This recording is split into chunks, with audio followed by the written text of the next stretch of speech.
আমি ওই ব্যক্তিকে জান্নাতের আঙ্গিনায় একটা ঘরের গ্যারান্টি দেই যে ব্যক্তি তর্ক করার সময় নিজে হক এটা জেনেও সে তর্ক থামিয়ে দেয়। অনেক সময় হয় না, অনেকে পায়ে পাড়া দিয়ে ঝগড়া করতে আসে, এরকম আসলে নাই? আপনি চুপচাপ দেখবেন একটা বাজে কমেন্টস করতেছে, আবার কমেন্টের নিচে কমেন্ট, আবার গালি, হ্যাঁ আছে না এরকম? বিষ্ণু বলেন নিজে হক এটা জানার পরেও আর যাতে তর্ক না বাড়ে, যে তর্ক থামিয়ে দেয় জান্নাতের আঙ্গিনায় তাকে আমি একটা ঘরের গ্যারান্টি দেই। ওবিবাইতিন ফি ওয়াসাতিল জান্নাতি লিমান তারাকাল কাযিবা ওয়া ইন কানা মাযিআন। আর ওই ব্যক্তিকে আমি জান্নাতের মাঝখানে একটা ঘরের গ্যারান্টি দেই যে ব্যক্তি কৌতুক করার সময়ও মিথ্যা পরিহার করে।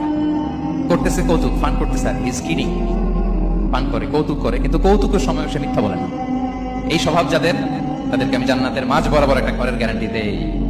এরপর বিষ্ণু কি বলে দেখেন, তিনি বলেন ওবিবাইতিন ফি আ'লাল জান্নাতি লিমান হাসানা খুলুকাহু। আর জান্নাতের একেবারে হাইস্ট পিক অফ প্যারাডাইস, জান্নাতের সর্বোচ্চ স্তরে আমি একটা ঘর বা একটা বাসভবনের গ্যারান্টি ওই ব্যক্তিকে দেই যে তার আচরণটা সুন্দর।